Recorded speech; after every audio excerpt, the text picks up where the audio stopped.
जय हिंद बच्चों, हमारे YouTube channel the SR academy में आप लोगों का स्वागत है। आज जो हम लोग देखने वाले हैं क्लास 11 का पार्ट 3 इकोनॉमिक्स का है। इससे पहले पार्ट 1 और पार्ट 2 जो है चैनल पर अपलोड किया जा चुका है, आप लोग वहां से जाकर जरूर देख लीजिएगा। आज जो हम लोग देखने वाले हैं वो पार्ट 3 है। इसके बाद आप लोग का पार्ट 4 और पार्ट 5 ये 2 PDF और भी लेकर आएंगे।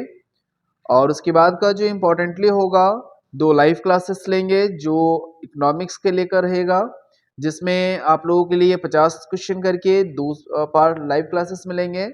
तो कुल मिलाकर जो है 300-350 क्वेश्चन की तैयारी आप लोगों को करवाया जाएगा।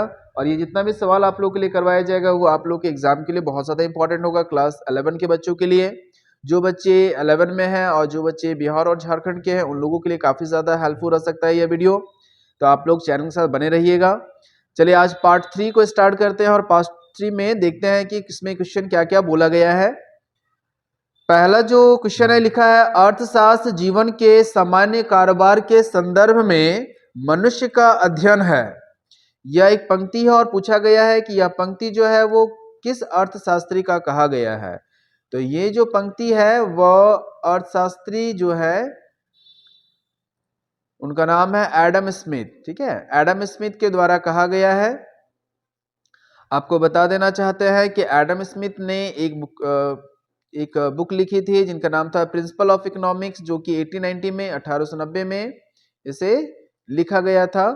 और आप लोग को मालूम होना चाहिए इकोनॉमिक्स के पिता किन्हें कहा जाता है। चलिए तो पहला जो सवाल दिया हुआ था, अर्थशास्त्री जीवन के सामान्य कारोबार के संदर्भ में मनुष्य का अध्ययन करता है, यह कथन किसका था? ये एडम स्मिथ जो अर्थशास्त्री थे उनका कहना था, जो अर्थशास्त्र के पिता माने जाते हैं। क्वेश्चन नंबर 2 पर आते हैं, आर्थिक समस्याएं क्यों उत्पन्न होती है? देखिए ऑप्शन लिखा हुआ, सीमित आवश्यकता के कारण, संसाधनों का एकल प्रयोग के कारण, संसाधनों की प्रचुरता के कारण, या संसाधनों की दुर्लभता के कारण। तो संसाधनों की दुर्लभता के कारण जो है वो आर्थिक समस्याएं उत्पन्न होती है।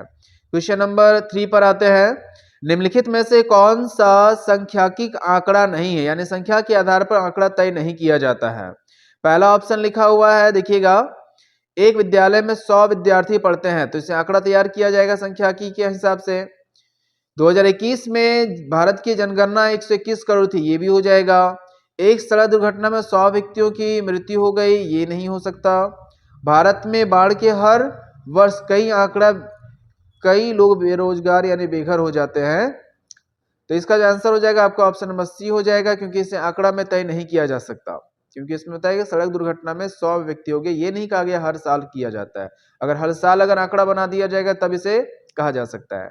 क्वेश्चन नंबर 4 पे आता है, स्टैटिक्स की सांख्यिकी से कहते हैं। स्टैटिक्स की उत्पत्ति लैटिन के किस भाषा से हुआ है? तो स्टेटस से हुआ है, यानी option number C. Question number 5 में आते हैं, लिखा डैश सभी समस्याओं का जड़ है। तो किसी भी चीज का अभाव जो होता है वह हर एक समस्याओं का जड़ होता है। किसी भी चीज यानी इकोनॉमिक्स में अगर किसी चीज का अभाव हो जाता है, कमी हो जाता है, वह सभी समस्याओं को उत्पन्न करने लगता है। क्वेश्चन नंबर 6 में देखिएगा, निम्नलिखित में से चर का एक उदाहरण है, यानी कि एक चर का उदाहरण होना चाहिए। एक खास कलम की कीमत है, ऑप्शन 2 में लिखा हुआ है।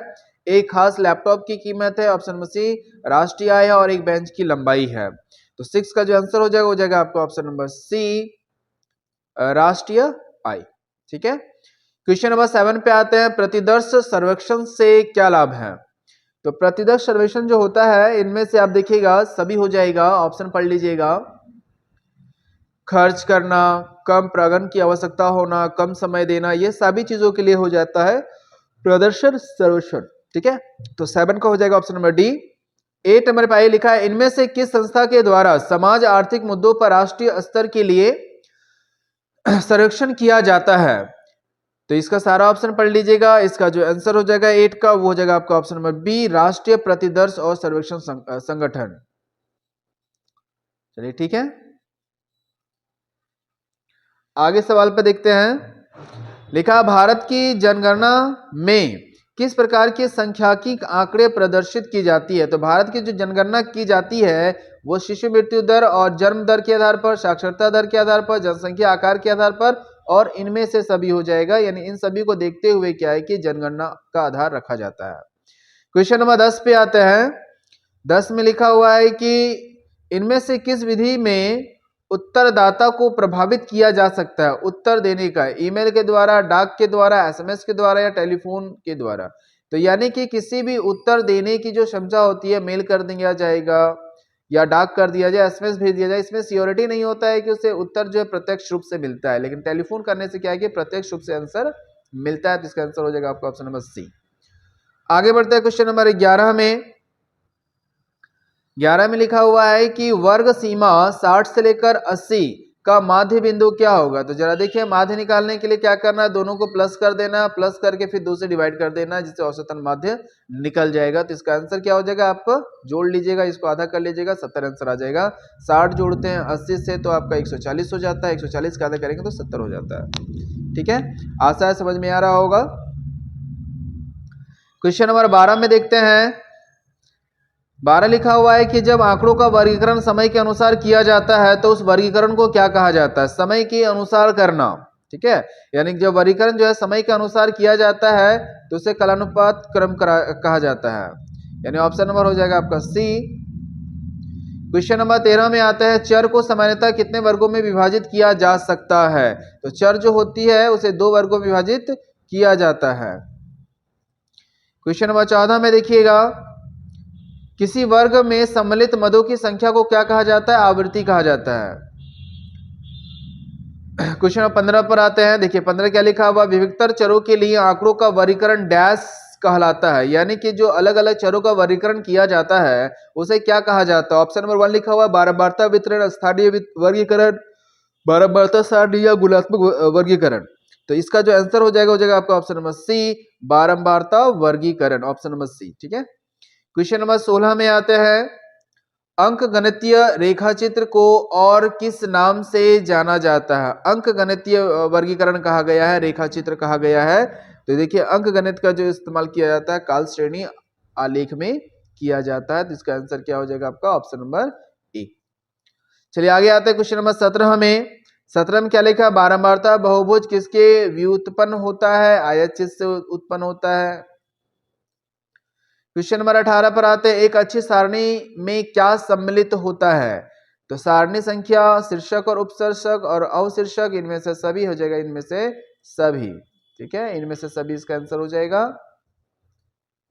क्वेश्चन नंबर 19 पर आते हैं, लिखा है कि आंकड़ों की मूलतः कम करने तथा उससे अधिक मूर्ति व आसानी से समझने योग्य बनाने के लिए आंकड़ों के प्रस्तुतिकरण की कौन सी विधि उपयुक्त मानी जाती है? इसमें देखिए सारणी लिखा, पाठ विषेक और आरेख लिखा हुआ है।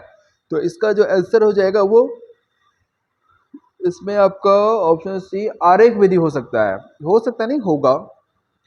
क्वेश्चन नंबर 20 पर आते हैं, आंकड़ों के प्रस्तुतिकरण के लिए ज्यामितिक आरेख के अंतर्गत डैश को शामिल किया जाता है या डैश होता है? तो बारंबारता बहुभुज को शामिल किया जाता है, यानी आंकड़ों का जो व्यवहार किया जाता है, प्रस्तुतिकरण किया जाता है ज्यामितिक आरेख के द्वारा, तो बारंबारता बहुभुज का इस्तेमाल किया जाता है।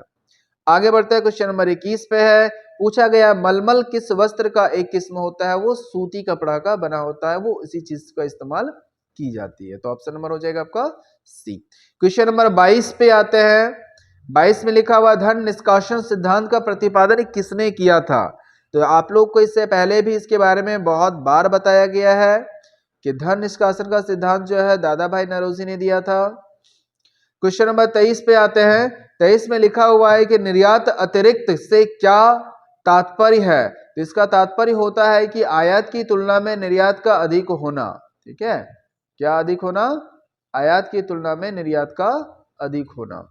ये क्या कहलाता है? आयात निर्यातक, सॉरी आयात अतिरिक्त। क्वेश्चन नंबर 24 पे आते हैं। 24 में लिखा हुआ है कि औपनिवेशिक भारत में साक्षरता दर कितनी थी? औपनिवेशिक भारत जब स्टार्ट हुआ तो उसमें भारत की साक्षरता दर जो थी वह 16% से अधिक थी।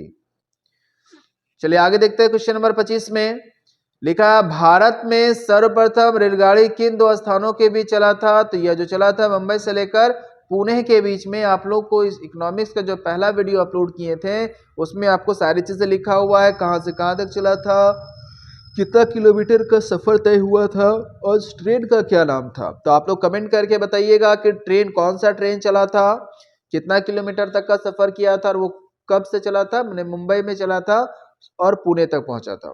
ठीक है, क्वेश्चन नंबर आते हैं 26 पे।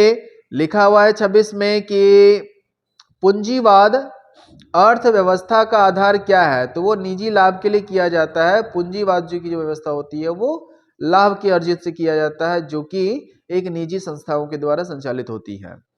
क्वेश्चन नंबर 27 में 1950 ईस्वी से लेकर 1991 के बीच में औद्योगिक क्षेत्र की समृद्धि दर कितनी थी? 6% वार्षिक दर पर थी कि 8% पर थी कि 5% या 10% पे?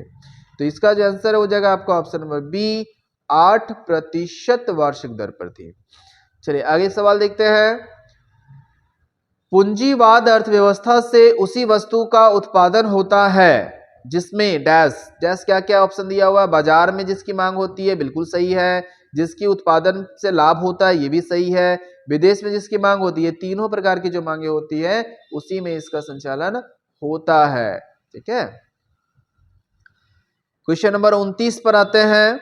29 में क्या लिखा हुआ है कि भारत की पंचवर्षीय योजना का जो संकल्पना है किस देश से लिया गया है? यानी भारत में जो पंचवर्षीय योजना चलाया गया था किस देश से लिया गया था? वो रूस से लिया गया है। क्वेश्चन नंबर 30 पर आते हैं।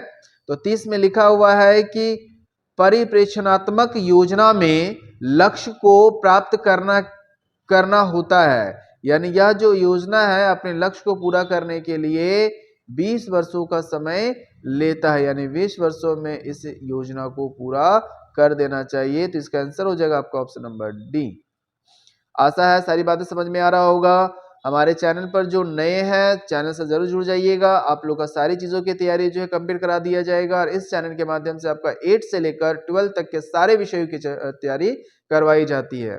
चाहे आप साइंस, कॉमर्स या आर्ट्स किसी भी सेक्टर में रहे, सभी चीजों की तैयारी आपको इसमें करवाया जाता है और साथ ही साथ अदर कंपटीशन का जो नोटिस होता है उस चीजों के बारे में भी जानकारी दी जाती है। चलिए देखिएगा आगे सवाल 31 पर यानी 31 नंबर का सवाल देखते हैं। क्वेश्चन लिखा हुआ है स्वतंत्रता प्राप्ति के पश्चात यानी बाद में भारत में किस योजना की शुरुआत हुई थी? यानी स्वतंत्र भारत हो जाने के बाद भारत में कौन सी प्रणाली चला था? पंचवर्षीय योजना का संचालन किया गया था। आपसे एक सवाल पूछना चाहते हैं, भारत में पंचवर्षीय योजना कब से चला? ये 2 सवाल पूछे, कमेंट जरूर कीजिएगा। जीडीपी की गणना में किस क्षेत्र के उत्पादन को शामिल नहीं किया जाता है? यानी जब जीडीपी का निर्माण किया जाता है तो इसमें किसको शामिल नहीं किया जाता है? कृषि, उद्योग और पर्यटन, इन तीनों को शामिल नहीं किया जाता है। भारत में हरित क्रांति का दूसरा चरण का काल कब से कब माना जाता है? यानी हरित क्रांति जो शुरुआत हुई थी उसे दूसरा काल कब से कब तक माना जाता है? तो इसका आंसर हो जाएगा आपका ऑप्शन नंबर बी, 1970 के दशक के मध्य से लेकर 1980 के दशक के मध्य तक। ठीक है, क्वेश्चन नंबर आते हैं आपका 34 में, जल्दी से कंप्लीट कर लेते हैं, 6 सवाल और बचा हुआ है। औद्योगिक नीति 1956 के प्रस्ताव में उद्योगों को कितने वर्गों में विभाजित किया गया था? यानी 1956 के तहत वर्गीकरण कितने आधार पर किया गया था? 1, 2, 3 या 4 में? तो इसका जो आंसर हो जाएगा ऑप्शन नंबर सी, 3 में किया गया था। क्वेश्चन नंबर आते हैं आपका 35 में, विदेशी ऋण क्या है? तो 4 ऑप्शन देखिएगा लिखा हुआ, विदेशी संस्थाओं में से एक उद्योगों के द्वारा लिया गया ऋण, जी बिल्कुल ठीक है। विदेशी संस्थाओं से एक व्यक्ति के द्वारा लिया गया ऋण, ये भी हाँ ये भी ऋण है। क्वेश्चन सी में दिया ऑप्शन नंबर, विदेशी संस्थाओं के सरकार के द्वारा लिया गया ऋण, ये तीनों ही का तीनों ही हो जाएगा। विदेशों से प्राप्त ऋण है इसलिए इसे विदेशी ऋण कहा जाता है। 35 का हो जाएगा ऑप्शन नंबर डी।